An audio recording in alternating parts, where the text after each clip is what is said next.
Erev Tov, bonsoir à tous et à toutes.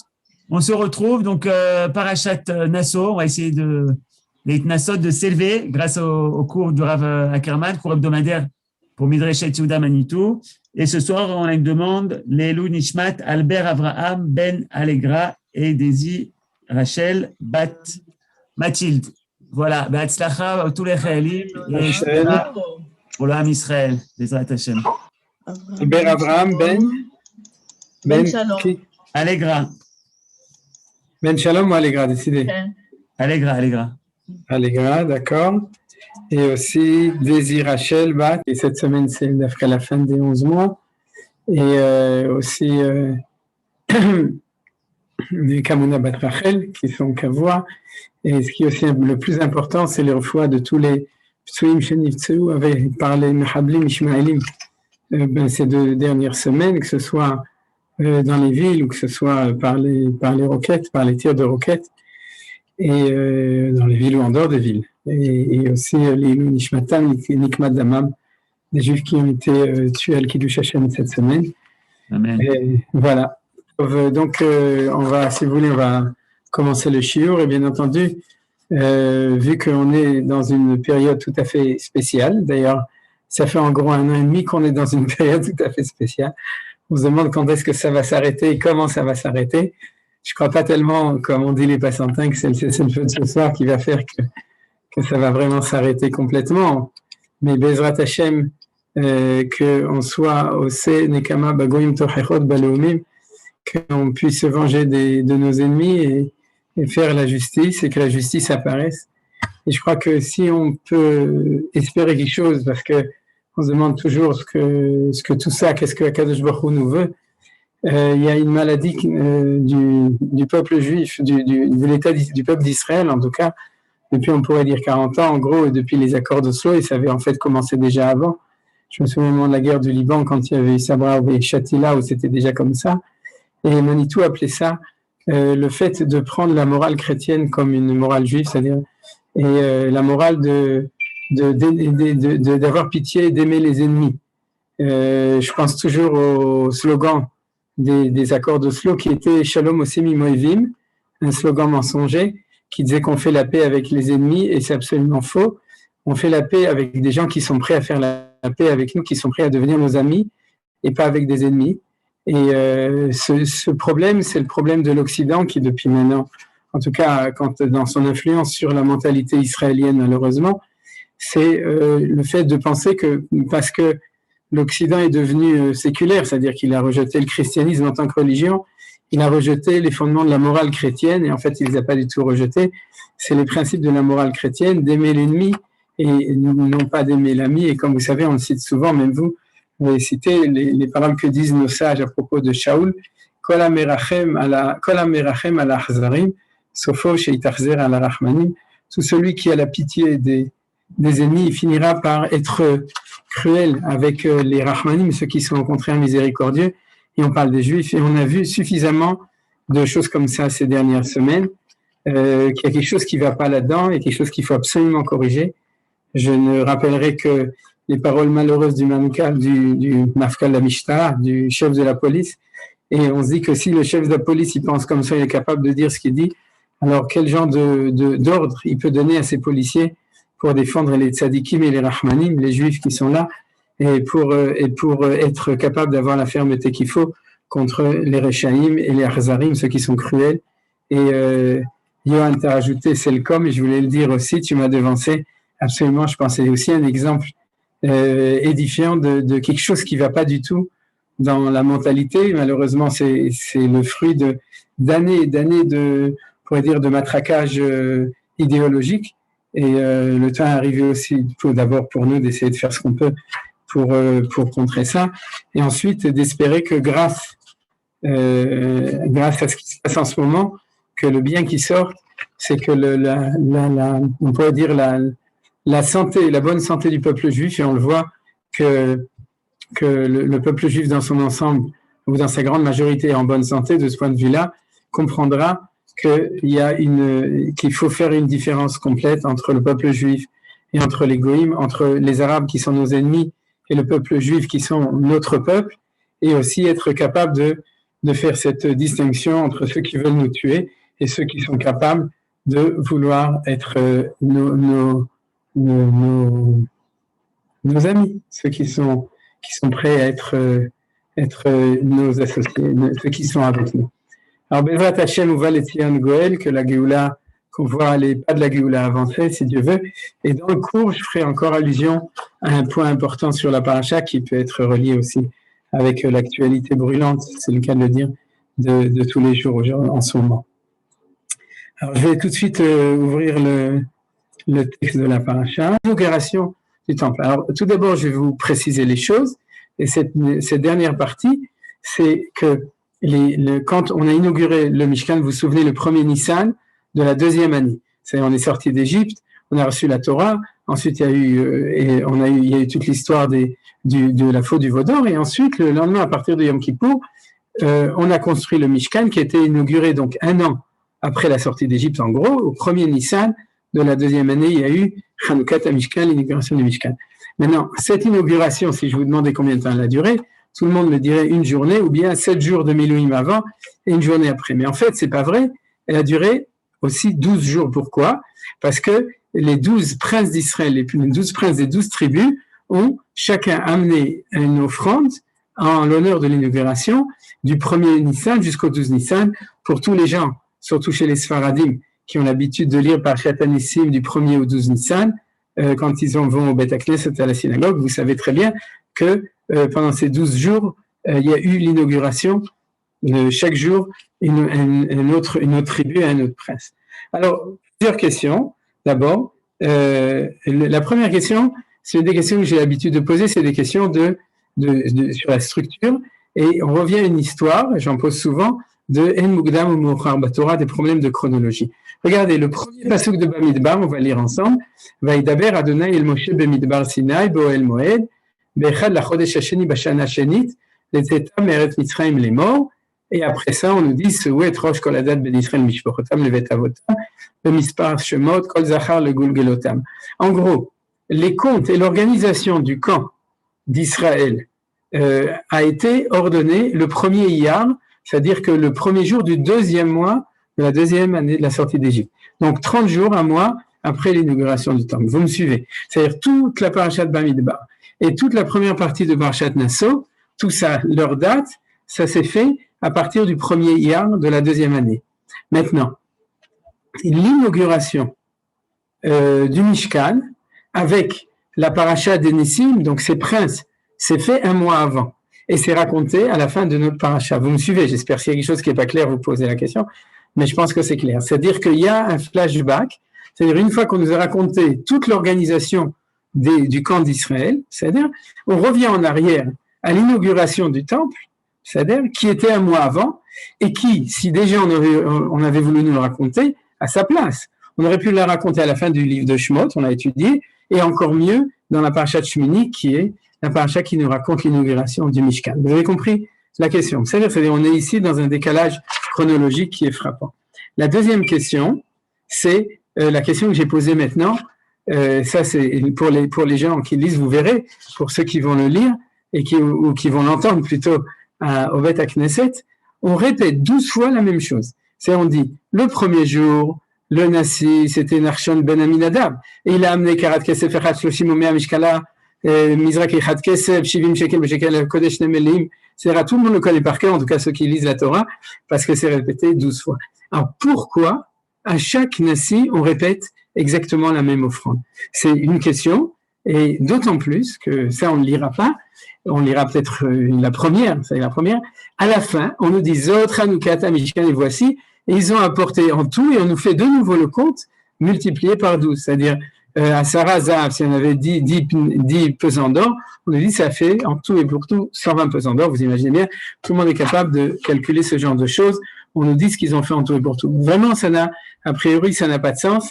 C'est compliqué. Et la troisième question qui va être la question à partir de laquelle on va débuter quand on étudiera les Nessim, c'est le problème de l'ordre dans lequel les Nessim, vous savez, c'est le prince de chaque tribu, l'ordre dans lequel on leur a demandé d'amener leur offrande. C'est-à-dire pourquoi Nachshon ben Aminadab, qui était le prince de Yehuda, était le premier jour. Pourquoi ensuite ça va être Issachar, le prince de Issachar, Nethané ben Soar, qui va être le deuxième jour, et le troisième jour, ça va être celui de Zevulun, etc. Alors, cet ordre, pourquoi l'ordre tel qu'il est marqué là-bas? C'est-à-dire, pourquoi est-ce que Dieu a donné cette organisation des 12 heures? Vous imaginez qu'a priori, c'est une question tout à fait annexe, mais des fois, on a des questions annexes qui permettent d'arriver à des problèmes centraux. Alors, pour commencer à répondre à ces questions, si vous avez d'autres questions sur la paracha, ou bien sur les questions que j'ai posées, vous êtes invité à poser des questions sur les questions. Sinon, on commence directement. On va étudier le premier Rashi de Bamidbar. Comme je vous ai dit, on se rattrape de la semaine dernière où on a étudié autre chose. On s'est préparé à Shavuot. Alors, dans ce premier verset qu'on vient de lire, on nous dit donc que Dieu a décidé de compter, de faire un recensement des enfants d'Israël le premier Iyar de la deuxième année, c'est-à-dire 1 an et 2 semaines après la sortie d'Égypte. Il a dit maintenant, on va compter combien il y a de juifs. Surprise, il y en a 600 000, hein, vous ne vous y attendez pas. Et donc, c'est ça. Maintenant, Rashi s'est posé la question pourquoi, et on va lire Rashi en français. Hachem parla dans le désert du Sinaï le mot 1, je sais pas quoi. Oui, au 1, c'est le premier jour du deuxième mois. Rashi dit comme ça, c'est l'amour qui leur porte, qui l'incite à les compter à tout moment. Il les a comptés lorsqu'ils sont sortis d'Égypte. Et de nouveau, après la faute du veau d'or, afin de connaître le nombre de survivants, référence Shemot 38 et 26. Et encore une fois, lorsqu'il est venu pour faire aider sa shrina sur eux, c'est le premier Nissan qui a été érigé, le tabernacle, de nouveau Shemot 47, et il les a comptés le premier Iyar. Alors, comment est-ce que les commentaires classiques comprennent ce premier Rashi de Bamidbar? Ils le comprennent comme ça, ils disent, le premier Nissan de la deuxième année, comme on l'avait dit, Dieu a fait résider la Shrina dans le Mishkan, et du coup, 1 mois après, il a décidé de compter les enfants d'Israël.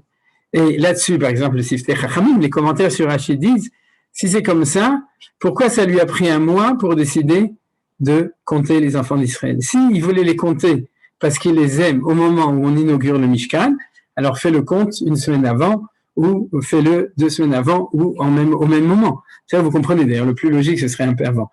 Pourquoi il s'est réveillé 1 mois après, le premier Iyar, et à ce moment-là, il s'est dit, on a inauguré le temple. J'adore le peuple juif, donc puisque je les aime, alors je les compte, et du coup, Akadosh Baruch Hu a dit aux enfants d'Israël, comptez sur moi, et c'est comme ça qu'il les a comptés 1 mois après.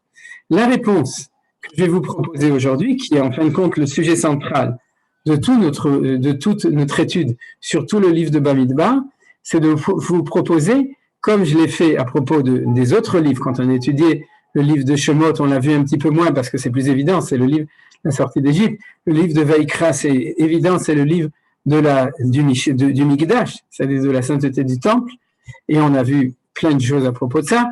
Et quel est le sujet essentiel du livre de Bamidbar? Alors, c'est pas le livre des nombres, comme en français, ou bien le livre du désert, comme en hébreu, c'est le livre qui s'occupe de la sainteté du peuple juif, du peuple d'Israël. Alors, c'est ça que je vais vous expliquer maintenant. C'est-à-dire que si Akadosh Baruch Hu a décidé de compter les enfants d'Israël le premier Iyar, c'est parce que c'est par le fait de les compter, de les organiser, de dire chacun où est sa place, que la Shrina va résider non plus seulement à l'intérieur du Mishkan, ce qui est arrivé le premier Nissan, mais il va sortir du Mishkan et la Shrina, la présence de Dieu, va se reposer sur l'ensemble du peuple juif.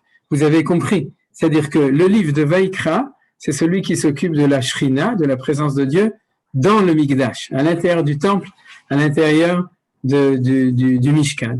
Et le livre de Bamidbar va nous dire que cette Shrina, une fois qu'elle a résidé là-dedans, elle sort de là-bas et elle s'installe sur le peuple juif. Et pour qu'elle puisse s'installer sur le peuple juif, à ce moment-là, ce qu'on appelle Merkava la Shrina. Vous savez, un Merkava, c'est le char sur lequel la Shrina réside. Merkava, ouais, comme je dis toujours, les Français, ils ont la mer Michel, et nous, on a la Merkava, et c'est celle qui tient la Shrina sur elle. Et la Merkava de la Shrina, c'est le peuple juif. Je suis sûr qu'une partie de vous ont pensé à un des premiers versets de Trouma, qui le prévoyait, puisque dans Trouma, il y a marqué Ve'asuli migdash v'shachanti betocham. Ils me feront un sanctuaire et je résiderai betocham parmi eux. Alors on peut dire betocham, ils sont tout autour et moi je suis à l'intérieur dans le Mishkan, vous comprenez? Ou on peut dire non, Dieu réside à l'intérieur du peuple juif en tant que peuple juif. C'est-à-dire qu'il y a trois niveaux. Le Migdash, ou le Mishkan à l'intérieur, ensuite le camp des Lévites qui est autour, et ensuite, en fin de compte, le camp d'Israël, et la Shrina réside sur ces trois camps. Mais il y a une valeur spécifique du fait que la Shrina soit sur le peuple juif spécialement. Alors, si vous voulez, c'est ce qui est marqué, en fait, surtout si on le lit en ivrite, c'est ce qui est marqué dans Rashi. Parce que, comme je l'ai marqué ici en bleu, lorsqu'il est venu pour faire résider sa Shrina sur eux, il les a comptés. C'est-à-dire que il les compte pour que la Shrina soit sur eux. Vous comprenez? C'est pas la Shrina est descendue dans le Mishkan et donc comme il les aime bien, il est tout content. Alors, il dit c'est l'occasion. Il faut qu'il y ait une occasion pour vous compter. Je peux pas vous compter Stam. Il faut que ce soit l'occasion. Alors puisqu'on a fait une grande fête à propos du Mikdash, alors venez si on comptait. C'est-à-dire, alors la réponse n'est pas du tout ça. C'est que ce qu'on est. Excuse-moi, je ne comprends pas pourquoi il a besoin de les compter pour que la Shrina soit sur eux. Ah, alors c'est ce que j'ai tout à fait. Il y a un phénomène que je n'ai pas compris. Alors, ok, j'ai pas encore répondu, et maintenant je vais répondre. Tout d'abord, je vais citer le Gaon de Vilna, le Gras, qui dit que dans le Collator, qu'on a étudié il y a 4-5 ans, il y a 5 ans je crois, le temps il passe, on a étudié le Collator, et qui dit, il dit, quand est-ce que la Shrina reviendra sur le peuple juif quand on revient? C'est-à-dire à quel moment la Shrina? Parce que pour lui c'était très important, parce qu'il savait que tant que la Shrina n'était pas arrivée, le projet sioniste était en grand danger. C'est-à-dire, c'est ce que disait le Gaon de Vilna, parce que les goïms risquent d'étouffer le projet dans l'œuf. C'est-à-dire, en sachant qu'on est vulnérable, qu'on n'est pas beaucoup, etc. Et dans le livre de Collator, il amène bien entendu, il se base sur une Gemara ou deux et sur le Zohar Kadosh, il dit quand il y aura 600 000 juifs en Israël, à ce moment-là, la Shrina reviendra, et à ce moment-là, on est sauvé. C'est-à-dire, à Kol Yebeseder. Et donc, du coup, le livre de Collator raconte que le Gaon de Vilna tournait dans sa chambre à Vilna, puisque c'était le Gaon de Vilna, et il disait, Ribono Shel Olam, comment tu vas faire pour réussir à amener 600 000 juifs en Israël? De son temps, il y en avait sûrement 600. Il y avait peut-être 1000 juifs, il y avait peut-être 10 000 juifs, 5 000 juifs en Israël dans les années au XVIIIe siècle, 1750 environ. Je sais pas exactement, il y a des historiens qui savent, mais il disait, Ribono Shel Olam, comment on va faire? D'ailleurs, le Rav Tzfir Shkalisher, dans son livre Drishat Sion, que vous connaissez aussi peut-être, lui, il n'a pas été traduit en français, je crois pas, en tout cas, le Collator, il a été traduit, mais il n'est pas encore édité. Si quelqu'un veut, j'en ai déjà parlé, il faut qu'on s'en occupe, c'est un des projets qui est dans un tiroir, et donc, le Rav Tzfir Shkalisher, dans le livre de Drishat Sion, avait la même question, il a dit, j'ai une super idée. Il y a une Gemara qui dit que la Shrina réside dans le camp des Lévim. Et le camp des Lévim, ils sont 22 000. Ça, il y a 22 000, vous verrez, c'est aussi marqué dans la paracha de Bamidbar ou dans notre paracha à nous. C'est des choses qui reviennent, le compte des Lévim et le compte d'Israël. Il disait, quand on réussira à amener 22 000 juifs en Israël, alors ça ira. Et vous imaginez, le Rav Tzfir Shkalisher, à la fin du 19e siècle, il avait un super rêve, à Levaï, qu'il y ait 22 000 juifs en Israël. Vous savez combien il y a de juifs qui font leur aliyah par an aujourd'hui en Israël? Environ ce nombre. C'est-à-dire, combien il y a de bébés qui naissent chaque année en Israël? Environ 6 fois ça. C'est-à-dire 150 000 petits bébés chaque année, je sais pas, je crois juifs, en plus dans l'État d'Israël. Donc, c'était des rêves d'il y a 120 ans. C'est-à-dire, il y a 120 ans, on espérait qu'il y ait ça. Maintenant, pour revenir à ta question, Michel, pour dire que si on dit Sheba la Shrot Shrina Moneotam, c'est qu'il y a un rapport entre le nombre de juifs, une masse critique de juifs, et puis la présence de la Shrina. Je te rappelle que pour faire Davar Shebek Dusha, pour faire un Kaddish ou une Kedusha, qu'est-ce qu'on a besoin pour prier? Il faut quoi? Il faut un minyan. Ça veut dire quoi un minyan? Il faut un compte. Il ne faut pas de synagogue. On peut prier dans la rue ou dans les cours, mais on a besoin d'avoir un minyan. Il faut 10 hommes qui soient là. Mi ben isrim shana, vat shishim shana, pas forcément. Quoi? Pardon? J'ai une petite question. Pourquoi il y a un lien avec le fait qu'on n'a pas le droit de compter de compter les juifs en règle générale, quoi. Ça serait, je ressors de Akadosh Baruch Hu qui peut les compter ou Non, c'est parce qu'ici aussi, on n'avait pas le droit de les compter comme ça. En fait, ils ont été comptés, le Mispar Shemot, le Gulgal, le Tam. Et donc, il y a un lien. Je ne vais pas l'expliquer aujourd'hui parce qu'il y aura d'autres occasions de l'expliquer. C'est un très beau cours de Manitou sur la notion de Mispar Shemot, c'est-à-dire le nombre et le nom. C'est-à-dire tu comptes des noms. Et comment tu fais pour compter des noms? Alors, mais je vais faire un petit peu allusion, Suzy, quand même à ta question pour y répondre en vitesse, quand même. Mais de manière allusive. Amen. Donc, je donne une nouvelle dimension. C'est-à-dire que la dimension du conte, c'est que c'est un sod, c'est le secret des 600 000 neshamot du peuple juif. C'est pour ça que dans la Torah, il n'y a que 600 000 neshamot. Celui qui le traite de manière approfondie, c'est le Maharal de Prague dans le livre de Gvurot Hashem, il en parle très longuement. Mais ce secret des 600 000, c'est que on est un être. Le peuple juif, c'est un être vivant, et cet être vivant, le nombre de cellules, on pourrait dire, souches, c'est-à-dire les cellules mères, le nombre de cellules pour que cet être puisse être en vie, c'est 600 000 cellules. Vous savez très bien, on a déjà parlé, qu'aujourd'hui on est beaucoup plus Baruch Hashem, et que donc du coup il y a plusieurs neshamot qui font partie d'une de ces 600 000 neshamot qui étaient au Mont Sinaï et qui sont sortis d'Égypte et qui ont été comptés ici, etc. Mais c'est le corps de la nation. C'est-à-dire le corps de la nation, c'est ces 600 000 neshamot. Maintenant, on va avancer dedans. Une fois qu'on était compté, on était aussi organisé. Comment on était organisé? Alors regardez, j'ai essayé de montrer les dessins du Seigneur. Voilà, ils sont là. Et c'est-à-dire, on était organisé de cette manière. Alors on va le voir. Et c'est la suite avec des drapeaux. C'est-à-dire que il y a les 12 tribus campent autour. Au milieu, vous avez le Mishkan. Autour du Mishkan, vous avez les 3 familles de Lévi, ici, en haut, en bas et à gauche, et devant les Kohanim et Moshe. C'est le camp, ce qu'on appelle Machane Levim, c'est celui qu'on a étudié quand on a parlé du mont du Temple, puisque le mont du Temple est équivalent au camp des Lévim. Et puis maintenant, ce dont on s'occupe aujourd'hui, c'est ce qu'on appelle le Machane Israël. Et ce qui est important, c'est qu'il y a tout d'abord un compte, et c'est le sujet de l'entité où chaque personne fait partie. Et ensuite, il y a une organisation extrêmement précise. Cette organisation, c'est 3 tribus de chaque côté, avec les 4 côtés, l'Est de ce côté-là, l'Ouest de ce côté-là, au Nord ici et au Sud ici, et chacun organisé comme avec une identité spéciale, qu'il y a un chef de troupe, c'est-à-dire ce qu'on appelle à l'armée la Shlacha, c'est-à-dire les 3 ensemble. Ici, à l'Est, c'est Yehuda, qui est celui qui est le chef, c'est-à-dire ici, c'est Ephraïm, à l'ouest. Dans le sud, c'est Reuven, c'est pour ça que c'est celui que j'ai mis en haut, c'est-à-dire qui est au devant. Et dans le nord, c'est Dan. Et ils sont comptés comme ça, on fait le tour. On passe d'est au sud, à l'ouest et au nord. D'accord? C'est-à-dire tout d'abord le Machane Yehuda, ensuite Machane Reuven, ensuite Machane Ephraïm, et ensuite Machane Dan. C'est-à-dire il y a un mouvement comme ça dans le compte qui est organisé, avec le fait que chaque tribu avait son drapeau. D'après Rachid, il avait la couleur de la pierre qui était sur le Choshen, sur le pectoral. Vous savez qu'il y avait 12 pierres, chacun avec sa propre couleur. Donc, le drapeau de chaque tribu, d'après la tradition, il y avait un dessin dessus, mais il y avait aussi un fond colorié. Et il y avait aussi, très important, un drapeau de chacun des 4 camps. Il y avait un drapeau général de Yehuda, un drapeau de Dan, un drapeau d'Ephraim, un drapeau de Reuven. Les Chachamim nous transmettent. Vous allez dire si ça vous rappelle quelque chose. Celui de Yehuda, c'est un lion. Celui de Ephraim, c'est un taureau, un shor.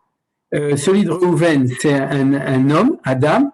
Et celui de Dan, c'est un Esher, c'est comment on appelle ça, un aigle, un vautour. Ça vous rappelle quelque chose? Maaseh Merkava. Maaseh Merkava, voilà. On est revenu à la Merkava. On a vu la Shavuot. Nachon, il y a fait Chazak ou Baruch. C'est-à-dire que on voit que les tribus, alors qu'est-ce que ça veut dire? Ça veut dire que quand Akadosh Baruch Hu organise ces 600 000 personnes, qui ne campent pas de manière, on pourrait dire de manière aléatoire, qui campent n'importe où, là où ça leur donne envie, mais qu'il met chacun dans sa tribu, et chaque tribu dans son camp, avec une organisation spatial qui a énormément de symbolique, les 4 directions, etc. Et tout ça autour du Mishkan, ça veut dire qu'en fin de compte, c'est quand on est organisé comme ça qu'on peut devenir la Merkava la Shrina, c'est-à-dire le char qui soutient la présence de la Shrina dans le monde, uniquement quand c'est organisé comme ça. Et ça reconfirme ce que je disais en réponse, surtout avec à la question de Michel, mais un petit peu Suzy aussi, c'est-à-dire que quand on les compte stam, il y a un danger. Mais quand on leur donne leur place, et vous savez qu'en hébreu, il y a 2 mots qui sont utilisés dans la paracha à propos du compte, dans la paracha de Bamidbar et ici aussi. Le premier, c'est comment ça s'appelle? Le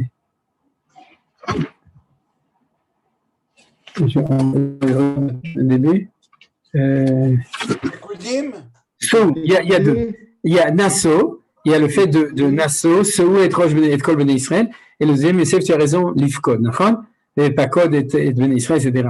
Et le mot de Pakod, ça veut pas dire compter, ça veut dire donner sa place à chacun. Vous savez, Tafkid, c'est-à-dire, et on le voit très clairement, parce que quand on compte la famille de Lévi, telle famille, on lui dit c'est quoi, ou Pekat Taotam, tu vas les assigner à transporter, par exemple, les tentures, ou bien au contraire, Nekeat, de transporter le Aaron Abrit, etc. Donc, quand on voit tout ça, on voit très bien que, et c'est ça qui fait qu'il n'y a pas de problème, de malédiction du conte qui transforme l'homme en nombre, c'est qu'on ne les transforme pas en nombre. Au contraire, ce nombre-là, ça veut dire que, sauf, tu sais quel est ton tafkid dans le monde. Alors, il y a un tafkid qui descend jusqu'à l'individu de chacun, mais ce qui nous intéresse ici, c'est le tafkid, le rôle de chacune des tribus. Et chacune des tribus d'Israël a sa place. Et quand on dit qu'il a sa place, ça veut dire qu'il a vraiment sa vocation, et c'est ça qui est marqué ici avec les 4. Je vais vous citer quand même le fait, j'ai déjà parlé plein de fois, mais je ne peux pas me retenir, c'est qu'il y a 12 permutations du nom de Shem Havaya. Jean, on a parlé à plein d'occasions. Si vous prenez les 4 lettres du tétragramme et que vous écrivez Yud Kei Vav Kei ou Yud Kei Hei Vav, on en a parlé à propos des Remazim, des allusions du mois de Iyar, vous vous souvenez, ou bien on peut commencer par la lettre Ei, on peut commencer par la lettre Vav, et toutes les permutations, comme il y a 2 fois la lettre Ei, ça fait 4 fois 3 fois 2 divisé par 2, ça fait 12. Et les Mekoubalim l'utilisent tout le temps pour dire que chaque tribu, on pourrait dire, il a son adresse, www, et après, son adresse par lesquelles il a une adresse d'une des manières d'écrire le nom de Akadosh Baruch Hu qui est spécifique à chaque tribu. Ça veut dire quoi? Ça veut dire qu'il a une manière d'être juive, hébraïque, israélienne, d'accord, tout à fait spécifique, et que c'est Yachad Shifte Israël, c'est uniquement l'union de tous ensemble qui permet de faire apparaître la Shrina. J'espère que les choses ils sont claires. Je vais vous amener encore un deuxième point intéressant là-dessus. C'est ici on a justement, je l'ai pas mis de manière générale, mais vous voyez, une fois qu'on a vu, je les ai mis aussi en bleu, c'est-à-dire chacun en couleur. C'est quand on a organisé les différentes, ce qu'on appelle les différents drapeaux. Vous avez Yehuda, vous avez Issachar, Zvulun, donc en bleu. Ensuite Reuven, Shimon, Gad, comme vous voyez. Ensuite, au milieu, il y a les Lévi'im et le Ohel Moed. Ce passage, Venasa Ohel Moed, Machane Lévi'im, Betoch HaMachanot, Kasher, Yechanu, Ken, Isaou, Ishal, Yado, les Diglehem. Et ensuite, on a, selon l'ordre, Ephraim, le camp d'Ephraim, et celui de Dan, c'est-à-dire qu'ils sont organisés de cette manière. Alors, vous voyez que même dans l'ordre, on voit que le Ohel Moed est entre les 2 premiers camps et les 2 derniers camps pour bien montrer cette centralité. Et regardez ce qui est marqué à la fin, Ish Aliado le Diglehem, et regardez les Sofetevot de ces 4 mots, Shin Lamed Vav Mem, qui veut dire, c'est quoi?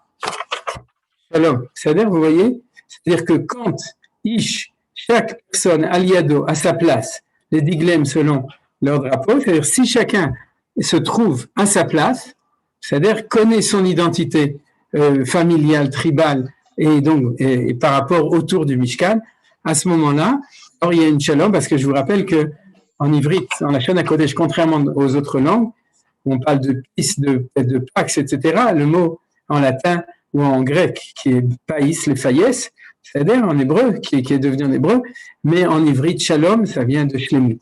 C'est-à-dire qu'en fin de compte, être dans une situation de shalom, c'est que kol echad yavo mekomo shalom, c'est que chacun connaît sa place. Si chacun connaît son drapeau et sa place, à ce moment-là apparaît le shalom, et ce sofet tevo de shalom apparaît au moins 5 fois dans nos parachiotes à propos de ça. Chaque fois quand on parle des drapeaux, on voit ça de cette manière-là.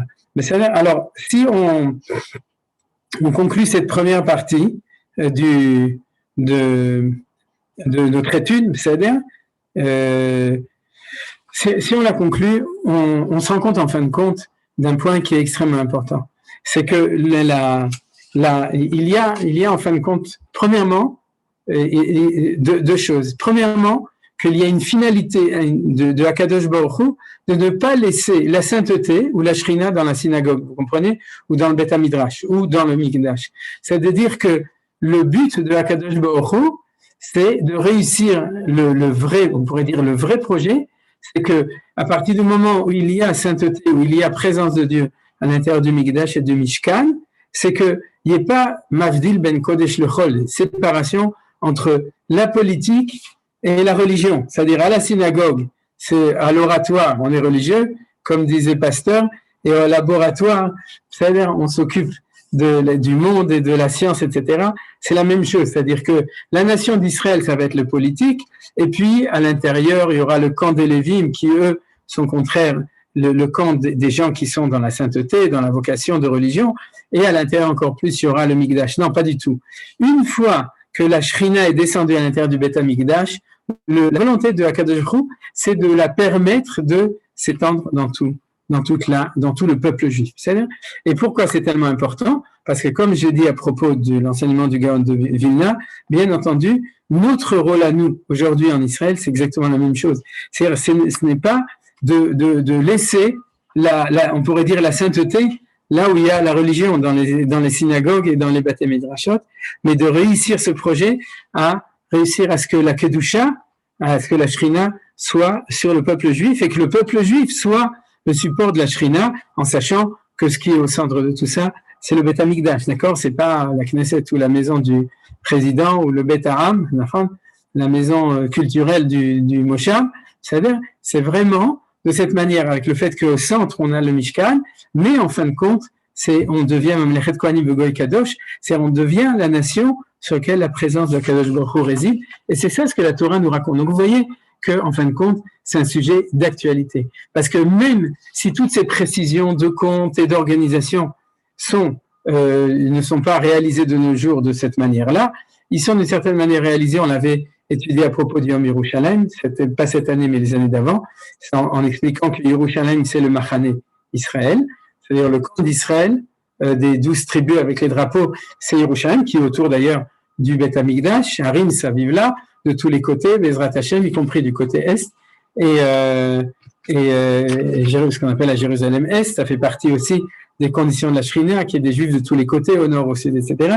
Et c'est ça qui fait que de tout temps, il y a cette notion du camp d'Israël qui est le réceptacle de la Shrina sur le peuple juif, sur lui-même, sur le peuple d'Israël. Ça, c'est le premier point. Deuxième point, c'est qu'il faut savoir qu'il y a un quatrième camp. C'est-à-dire si ici on a vu qu'il y avait à l'intérieur donc le Beth Amikdash, autour les Lévim, mais autour Israël, il y a un quatrième camp. Je ne sais pas si vous savez qui c'est le quatrième camp. Est-ce que vous avez une idée? Non. Alors, le quatrième camp, c'est le camp des guéris, des convertis qui n'ont pas cette place à l'intérieur. Et on voit que la Torah, elle en parle. Maintenant, pourquoi je parle de ça? Je parle pas de guerre tzedek. Je parle dans la société israélienne de ce qu'on appelle le guerre toshav. C'est-à-dire que dans notre société en train de se reconstruire, il y a aussi les guerres. Pour moi, je parle de nouveau de manière drache. Il y a bien entendu la place, on en a parlé, pour les guerres tzedek qu'on a étudiées à Shavuot, c'est-à-dire pour ceux qui rentrent dans le peuple juif de rentrer. Mais encore une autre chose, il y a ce qu'on appelle les Béné Amiyutim, c'est-à-dire c'est les minorités qui résident dans un État juif. Parce que quand on était en Chutz La'aretz, les minorités, on connaissait ça, c'était nous. C'est-à-dire qu'on était, nous, la minorité dans un autre pays, et on réagissait d'ailleurs en fonction de ça. Et le temps est arrivé aussi d'être capable de savoir dans la Torah comment est-ce qu'on s'occupe de nos minorités? Mais de savoir une première chose, c'est que eux, ils sont en dehors. Ils n'ont pas la place à l'intérieur du Machane Israël, encore moins dans le Machane Shrina, encore moins dans le Machane, le Beth Amikdash, le Harabait, etc. C'est pas chez eux, c'est pas leur place. Ils ont leur Mecque à eux. Nous, on a le Harabait, ouais, c'est-à-dire, vous connaissez les Mecques, la Mecque. Et donc, c'est le Harabait, le Beth Amikdash, c'est le centre pour le peuple juif. Et il y a une place pour eux. Mais cette place, il faut que ce soit la leur. Ils font pas partie du peuple juif. Ils font pas partie, a priori, du projet sioniste, parce que c'est le projet du peuple juif.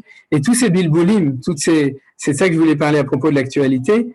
Je pense que c'est pas, comme toujours, c'est pas par hasard que cette semaine et la semaine dernière, avec tout ce qui s'est passé à Lod, à Ramleh, à Akko et à Yafo, etc., où avec toutes ces paroles malheureuses dont j'ai fait allusion, etc., tout à l'heure, où le problème de savoir où Israéli, qui est Israël, le temps est arrivé de remettre les pendules à l'heure et de savoir qu'il y a la place pour des étrangers, ce qu'on appelle les guerres de Tzedek, qui acceptent que c'est un État juif et qui acceptent les 7 lois noachites, c'est tout ce qu'on leur demande. Et à ce moment-là, il y a de la place pour tout le monde, mais à condition que les choses y soient remises dans leur véritable explication et une clarté de qui est l'État d'Israël, pour qui a fait l'État d'Israël, qui est le peuple d'Israël, etc. Et qui sont ceux qui sont les bienvenus, à condition que ce soit non pas des ennemis, mais des amis, des Ohavim, et qui acceptent sur eux le fait qu'on est l'État juif et l'État d'Israël, avec tous les projets que le peuple juif et que Akadosh Baruch Hu demande, espère de nous. C'est-à-dire, alors tout ça, ça fait partie de, tu vois, vous voyez aussi, de ces deux parachutes. Ouais. Ça concerne le Erev Rav aussi. Oui, ça concerne aussi. Ça concerne le Erev Rav, du fait que c'est l'histoire du fils de, comment il s'appelait, Dovri Bat. Dovri Bat, j'ai oublié. Bat. Non. Ah oui, pardon. Shlomit Bat Divri, de son fils qui voulait s'installer dans la tribu des Danois, de Dan, et on lui a pas permis, et ça fait un drame, comme vous le savez. Mais ça concerne aussi le problème du Erev Rav. Mais de manière générale, là, dans l'actualisation des choses, c'est ça que je veux dire. C'est-à-dire que c'est très important de savoir que si Dieu nous a fait tout et a pris tout ce temps, deux parachiotes entières, c'est-à-dire à part un petit peu au milieu, l'histoire du Nazir et l'histoire de l'Aïcha Sota, on a deux, d'ailleurs plus, parce que c'est aussi la moitié de Baalotra, deux parachiotes et demi qui nous parlent que de la position, de l'endroit, du makom, de l'identité de chacun de nous. C'est-à-dire, et alors c'est pour ça que c'est comme ça. Alors on va arriver maintenant, pour terminer, on va arriver à l'histoire des Nessim, puisque c'est le sujet duquel j'ai posé la question. Et je vais vous montrer. Alors on va y aller directement. On y arrive ici. Vayaber Adonai Moshe les morts de Israël. Non, c'est pas celui-là, excusez-moi. Et Daber el Béné, non, c'est pas celui-là non plus, c'est celui-là. Vaïb Yom Kalot Moshe Lakim et Amishkan, Vaïm Shachot Vekadesh Oto et Kolkela, et Amizbeach et Kolkela, Vaïm Shachim Vekadesh Otam, Vaïkrivu Nese Israël Raché Bet Abotam, Nesi Amotot, Momdim Alapekudim. Vaïkrivu Anesim et Chanukat Amizbeach, Beyom Imashachoto, Vaïkrivu Anesim et Korbanom Lifne Amizbeach, Vayomer Adonai el Moshe, Nasi Echad Layom, Akrib et Korbanam, La Chanukat Amizbeach, etc. Et son offrande, on ne va pas l'étudier parce qu'on n'a plus le temps. Donc vous voyez que lorsque le premier jour, c'est ce qu'on appelle le Yom Kalot, Moshe Lakim et Mishkan, c'était le premier Nissan, c'est-à-dire, et à ce moment-là, ou bien le dernier jour, je ne vais pas rentrer dans les détails de ça, à ce moment-là, les princes d'Israël se sont approchés et et ils ont dit, ils ont amené une offrande spéciale devant le Mizbeach. Et Akadosh Baruch Hu a dit, vous savez quoi, c'est une bonne idée. Chacun de vous va en amener un par jour. Alors tout d'abord, qui étaient ces princes? Regardez ce que nous dit Rashi. Ils étaient les princes des tribus. Ils avaient été leurs surveillants en Égypte. Et ils avaient été frappés à cause d'eux. Nous dit le Sifri, comme il écrit, ils furent frappés les policiers des fils d'Israël. C'est-à-dire, et ils étaient ceux qui se tenaient sur les nombrés. Ils ont insisté Moshe Aaron pour le recensement d'Israël, comme il écrit, il y aura avec vous un homme par tribu, c'est ces mêmes Nessim. Donc deux valeurs de ces Nessim. C'est ceux qui vont aider Moshe et Aaron à compter leur tribu, donc c'est eux qui sont dans le recensement d'une tribu. Ils ont un nom, on les connaît, on leur a dit le nom dès le début de Bamidbar, Et la deuxième chose, on nous dit que c'était ceux qui aimaient le peuple juif. Ceux qui, dans la plus grande Shoah qui a précédé la sortie d'Égypte, qui était l'exil d'Égypte, ont été prêts à être frappés par je sais pas comment dire quel mot, mais les nazis des camps de concentration égyptiens, c'est-à-dire, et eux, c'était ceux qui étaient les responsables des Juifs, ils ont été prêts à recevoir des coups pour ne pas frapper les Juifs. Donc, c'est eux qui vont être les princes d'Israël. C'est lui, Nachshon ben Aminadab, c'est lui, Nethanel ben Sohar, etc. C'est ces princes qui ont au plus profond d'eux l'amour du peuple juif. Et c'est eux qui peuvent permettre à ce que la Shrina réside. Alors maintenant, qu'est-ce qui se passe? Ils ont tous amené ensemble et ils ont pensé comme vous et comme moi, puisque je vous posais la question, que comme ils ont amené leurs offrandes, que Dieu allait leur dire, mais c'est une très, très bonne idée. Le premier Nissan, c'est la grande fête, c'est-à-dire place de la République d'Israël, c'est-à-dire c'est la grande fête. Tout le monde vient, vous amenez tous les 12 princes des tribus ce jour-là. C'est ça qu'ils ont pensé. Et Akadosh Baruch Hu leur a dit, non, Chakour et gars, choyez, on va faire du coup une beaucoup plus grande fête que ça, parce que grâce à vous, on fait 12 jours de fête, chaque jour, la fête d'une tribu. Ils ont dit, ok, c'est une très bonne idée, alors qu'est-ce qui commence? Alors, Akadosh Baruch Hu a dit, celui qui va commencer, c'est Nachshon ben Aminadab. Ils ont dit, bon, d'accord, c'est pas grave, c'est quand même celui qui a sauté à la mer, c'est quand même le prince de la tribu de Yehuda, donc ils ont accepté. Mais le lendemain, quand on leur a dit, regardez, quand on leur a dit, alors ici, Bayom Hasheni écrivent Nethanel ben Sohar Nessi Israël écrivait de Corbano, et marqué 2 fois écrivent, la deuxième fois c'est un Yud, vous voyez, c'est-à-dire il a présenté, et c'est Nethanel ben Sohar, le Nessi de Issachar, ça a commencé à faire des émeutes. Regardez, pourquoi le texte emploie-t-il pour la tribu d'Issachar? Donc le deuxième jour, le verbe il a approché, ce qu'il ne fait pour aucune des autres tribus. C'est parce que Reuven est venu en protester en disant, c'est bien assez que mon frère Yehuda, qui n'est pas l'aîné, et m'ait précédé, à moi d'offrir après lui. Moshe lui aurait torqué, mais c'est le Tout-Puissant qui m'a prescrit de les faire offrir dans l'ordre de la marche des drapeaux. Voilà pourquoi il écrit, il a porté son offrande, le mot écrive étant sans yud, comme pour signaler qu'on peut lire également akrev, au lieu de écrire, approche à l'impératif, le Tout-Puissant, donc Akadosh Baruch Hu lui dit à Nethanel ben Sohar, approche, amène-le, n'écoute pas ce qu'ils disent, moi je te dis c'est toi qui dois le faire. Et pourquoi le mot écrit figure-t-il 2 fois dans le texte? Parce que pour 2 raisons, qui lui ont procuré le mérite d'offrir au deuxième rang parmi les tribus. La première parce qu'il était versé dans la Torah comme il écrit les fils de Issachar, qui savaient discerner les temps pour savoir ce qu'ils devaient faire.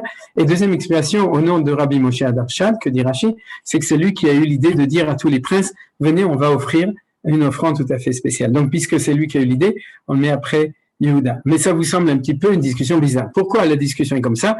Parce que c'est normal. D'abord Reuven, ensuite éventuellement Ephraïm, qui est le chef des tribus de Yosef, etc. Pourquoi est-ce que Issachar? La réponse, elle est très simple.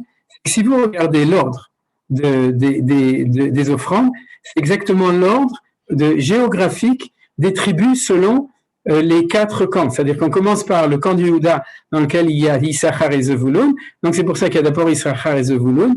Ensuite, on passe, vous voyez, c'est les mêmes couleurs, Reuven, je passe très vite, Shimon et Gad, qui sont le camp du sud. Ensuite, Ephraïm, Ménaché et Binyamin, le camp qui est à l'ouest. Et en fin de compte, Dan, Asher et Naphtali. Donc, qu'est-ce qu'on a vu ici?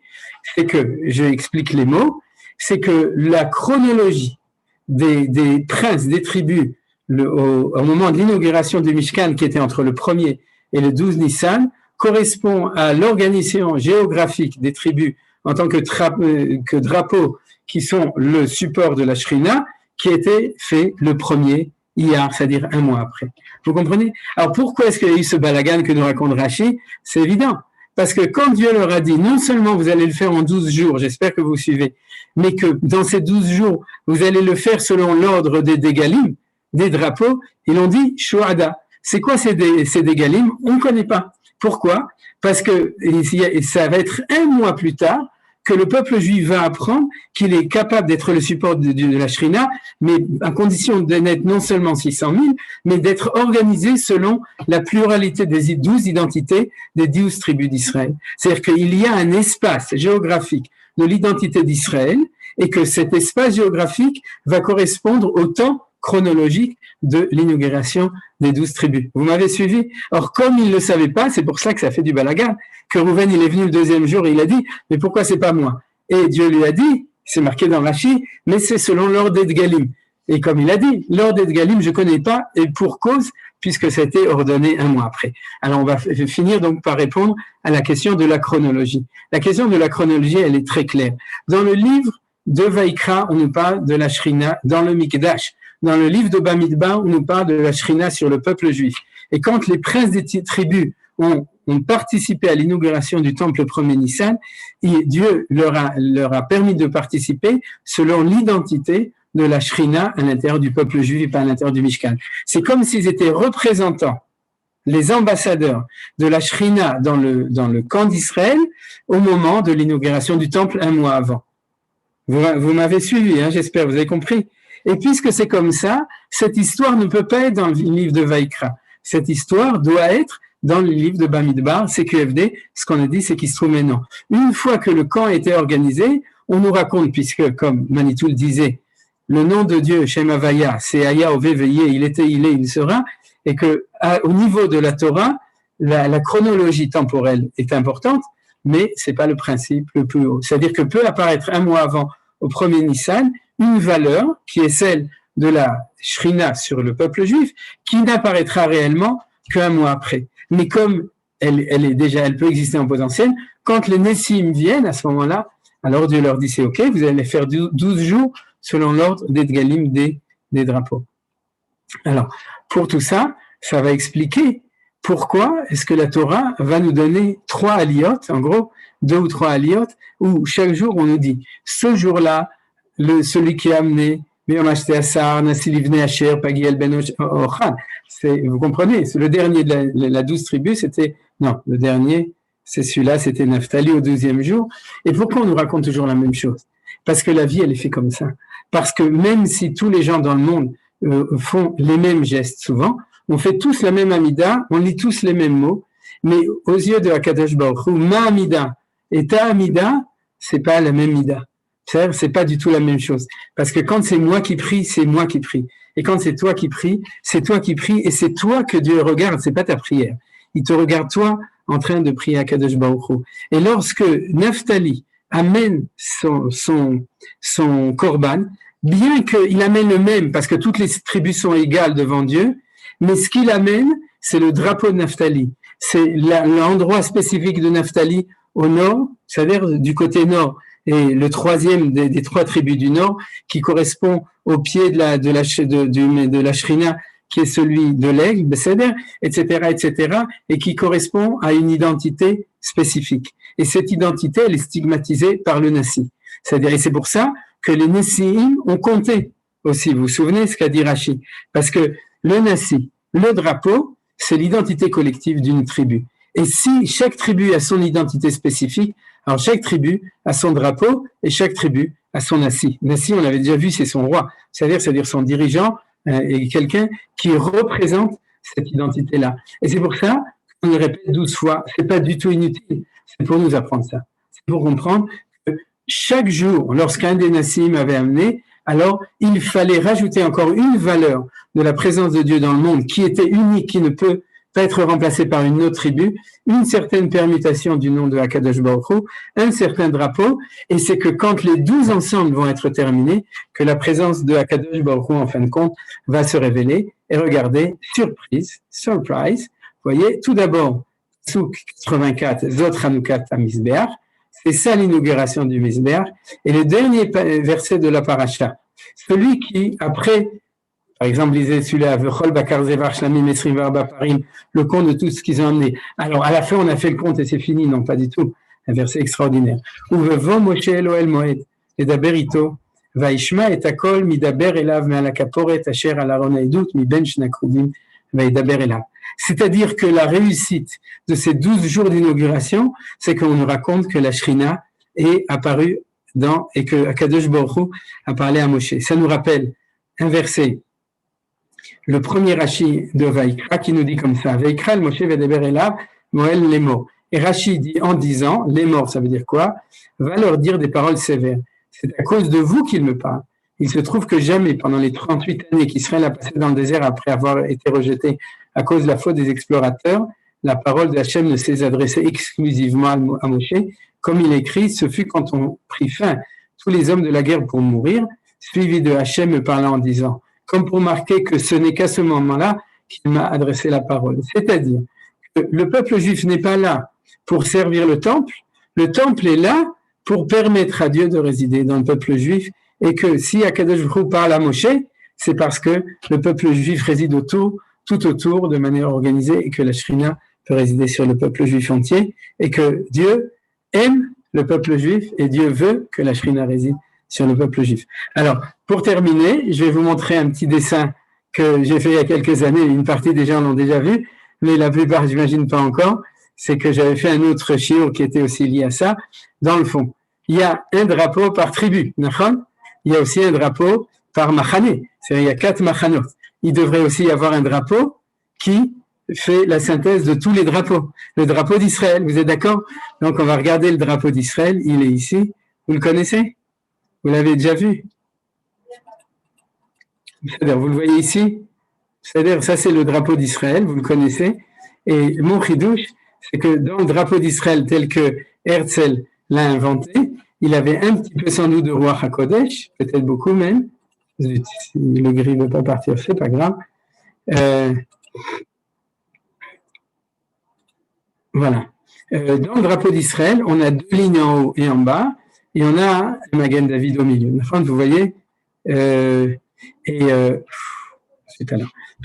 alors, dans ce drapeau, il y a en tout et pour tout, dans le Magen David, pardon, il y a 12 points. Il y a 6 points qui sont extérieurs, et il y a 6 points qui sont intérieurs. Et j'ai supposé qu'il faut inverser les directions.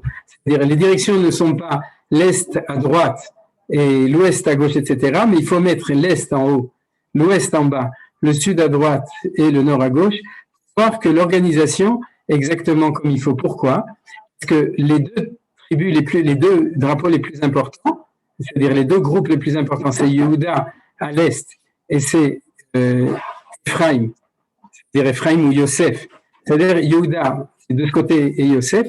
Et donc, ils ont la pointe proéminente ici, vous voyez, Yehuda ici et Yosef ici.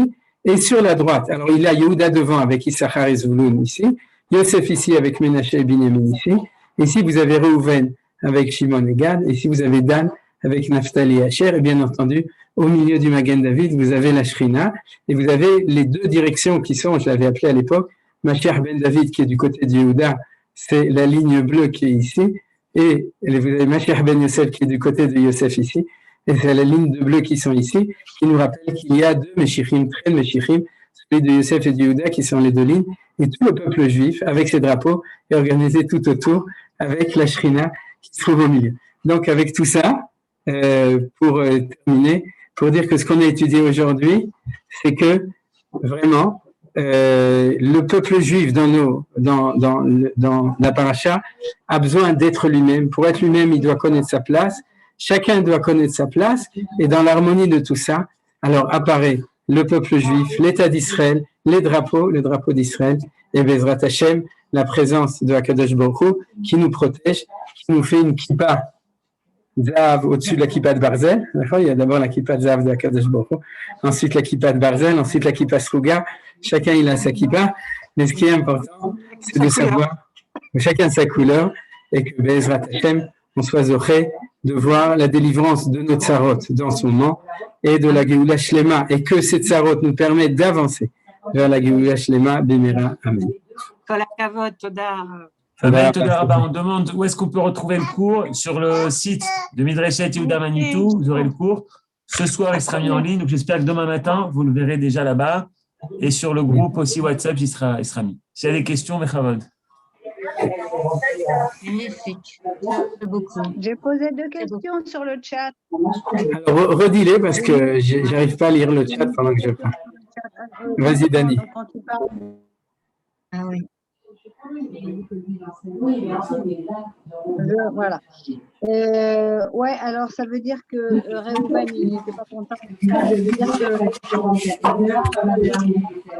Yaakov est révolu. Attends, j'arrive pas tellement à entendre, il faut que tu parles un tout petit peu plus fort. Vas-y, Denis. Ah. Voilà, maintenant j'entends bien. Quand tu as parlé que Reuven n'était pas content qu'on n'aille pas suivant le sens de la Bechora, ça veut dire que la Bechora de Abraham, Yitzhak et Yaakov est révolue, c'est terminé? Il n'y a plus de comme dans les engendrements de Abraham. Alors, la réponse, elle est... Non, attends, je te réponds, Dani, c'est complexe. Si tu prends le compte des 600 000, c'est-à-dire de la société globale, avec 100 les Nessim, à ce moment-là, c'est Reuven qui est toujours le Bechor. Regarde au début de Bamidbar, tu verras. C'est-à-dire qu'il y a deux comptes. Il y a un compte de la globalité dans lequel on compte les tribus à partir de Reuven selon l'ordre des tribus. Et il y a un deuxième compte dans lequel ils sont organisés. Et c'est la complexité des choses que le livre de Bereshit nous raconte.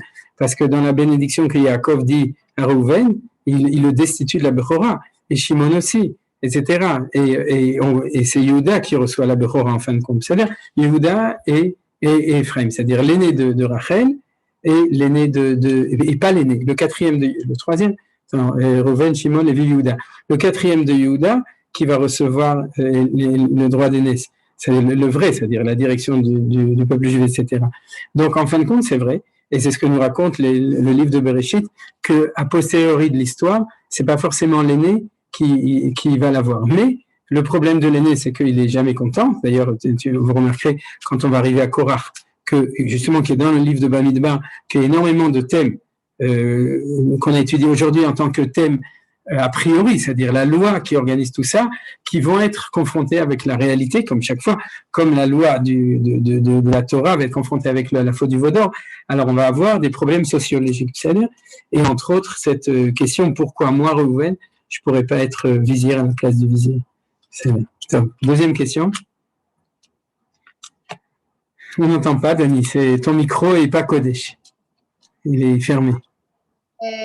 J'aimerais avoir des précisions sur qu'est-ce que c'est le guerre Toshav. Ah, d'accord.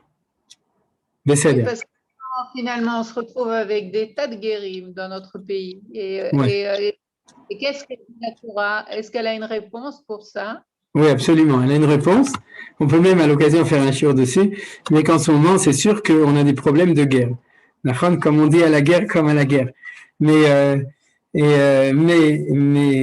pour te répondre, Yael, en deux mots, c'est que de même que le problème de la France, c'est de savoir comment elle intègre ses minorités juives ou musulmanes, c'est-à-dire, et que c'était notre problème en Galou de savoir comment on s'intégrait en tant que minorité, c'est évident que la Torah s'occupe aussi de la question de minorité, parce que tu t'imagines quand même pas que la Torah te propose comme principe qu'on est la Corée du Nord, et qu'il n'y a pas de place pour d'autres, d'autant plus qu'on a une vocation universelle, qu'il n'y a pas de place pour d'autres. Et donc, c'est pour ça que si on parle d'autres, c'est pas seulement des représentants des 70 nations qui viennent s'installer en Israël, mais c'est aussi des populations qui sont ici et qu'on appelle, et qui ont une solution qu'on appelle guerre Toshav. Toshav, parce qu'ils sont des maîtres résidents ici. Ouais, c'est-à-dire, on traduirait aujourd'hui éventuellement parce qu'ils sont autochtones d'avant, dans le cas des Arabes qui sont ici, des musulmans, mais ils ont un statut. Alors, c'est quoi? Le premier, c'est d'accepter que c'est Malchut Israël, c'est-à-dire que c'est l'État d'Israël, donc donner fidélité à l'État d'Israël, ce qu'ils n'ont pas été capables de faire à la Hashba de la dernière Knesset, si tu te souviens, qu'ils ont été incapables de le dire. À mon avis, ils l'ont toujours pas dit d'ailleurs. Et deuxièmement, c'est d'accepter que c'est un État juif, et pour ça, il faut que nous, on l'accepte, que c'est pas un État multi-identitaire et multinational, l'État de tous ses concitoyens et démocratique, mais que c'est un État juif, l'État d'Israël, c'est-à-dire, et il faut aussi qu'il accepte. Et la deuxième chose, c'est qu'ils doivent accepter les sept lois noachides. De ce point de vue-là, avec les musulmans, dans la théorie, il n'y a pas de problème. Ils savent qu'on n'a pas le droit de tuer, ils savent qu'on n'a pas le droit de voler. C'est marqué, et ils l'ont accepté, ils sont au Coran. La fin, c'est marqué dans le Coran.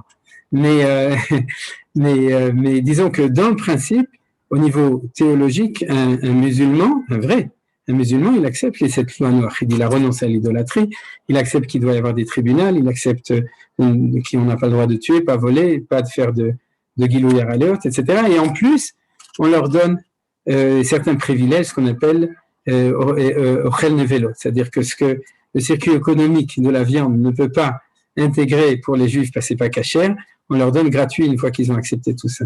C'est-à-dire, donc, il y a un statut tout à fait précis des Ger Tosham, et ils doivent respecter en public le Shabbat, entre autres. Il y a toutes sortes de choses. C'est-à-dire qu'ils doivent respecter le caractère général de l'État d'Israël. C'est-à-dire? Est-ce que je peux vous poser une question? Bien sûr.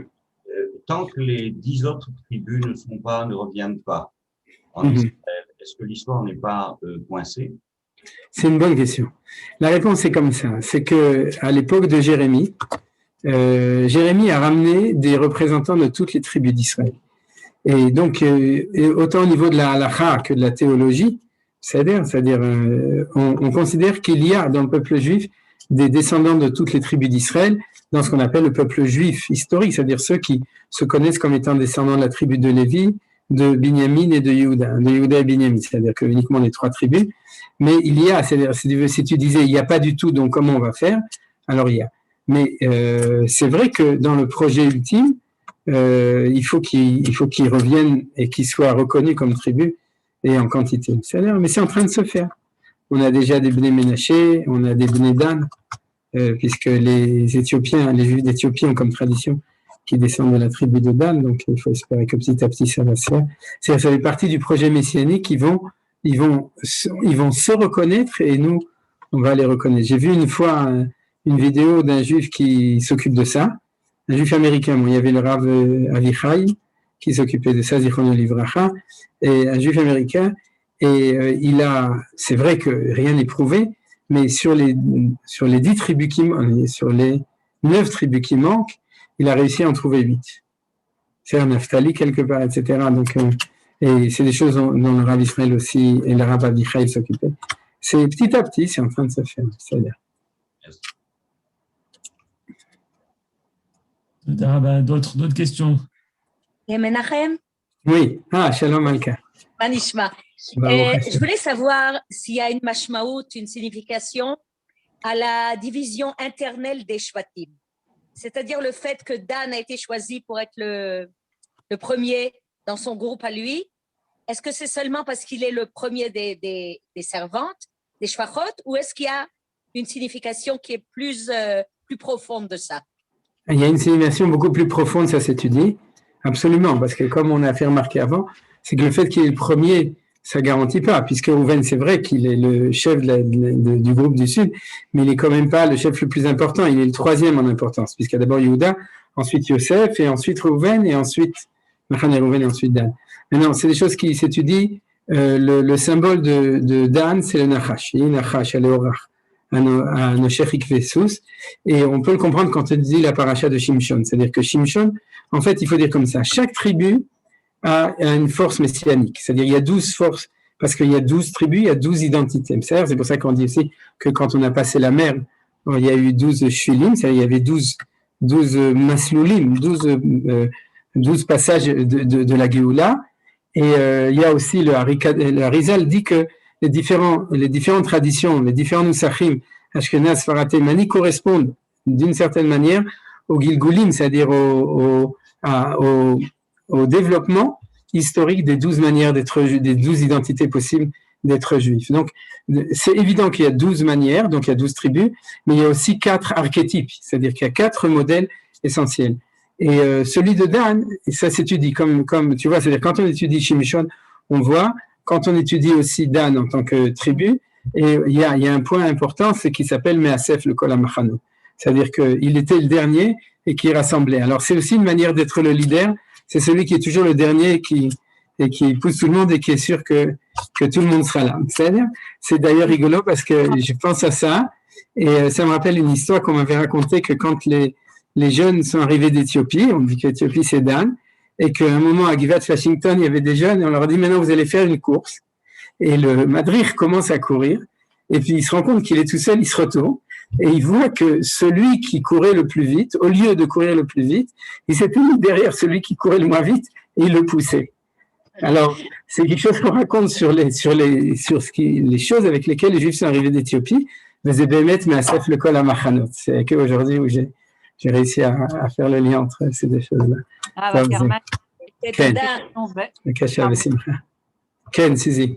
J'ai une petite question. Est-ce qu'il y avait un ordre aussi dans les 12 pains dans le Beth Amikdash, les 12 pains qu'on plaçait? A priori, c'est un peu dit, et c'est vrai, il y avait un ordre, mais c'était un ordre où il y avait 6 pains d'un côté, 6 pains de l'autre. Par rapport aux 12 tribus, il y avait quelque chose de parallèle ou pas? Alors, je dirais que oui, dans le sens où, tout d'abord, je dirais une chose importante avec toutes ces questions, c'est que la manière, on a déjà vu qu'il y a 2 comptes différents. Il y a celui des 600 000 qui commence par Rouven, qui reconnaît la présence, et puis il y a celui des tribus qui est sans doute le compte ultime, puisque celui de la Merkava Lachrina, mais comment il s'appelle? J'ai oublié, un commentaire chassidique, le Mea Shiloach, le Ishbitze, le Rav d'Ishbitze, une fois, qui fait que des trucs qui volent très haut, qui sont pas du tout du Pshat. Une fois, j'ai vu qu'il écrit une chose, il dit, j'ai vérifié tous les comptes des tribus de tous les 5 livres de la Torah, il dit, il n'y a jamais 2 fois le même compte. C'est-à-dire qu'il y a des dizaines de comptes différents de toutes les 12 tribus d'Israël, et il n'y a jamais 2 fois. Ça veut dire que non seulement il y a ce qu'on a étudié aujourd'hui, mais il y a sans doute d'autres permutations, d'autres dimensions, d'autres manières de lire les choses. Alors, il y a, par exemple, cette division 6 et 6. Par exemple, le Choshen, c'est aussi 3 fois 4. Hein, c'est-à-dire que c'est 4 rangées dans lesquelles il y en a chaque fois 3. Donc, ça correspond un petit peu aussi, et on a vu, grâce aux couleurs des drapeaux, que ça correspond à ce qu'on a vu aujourd'hui. Mais cette division de 2 en 2, on le retrouve.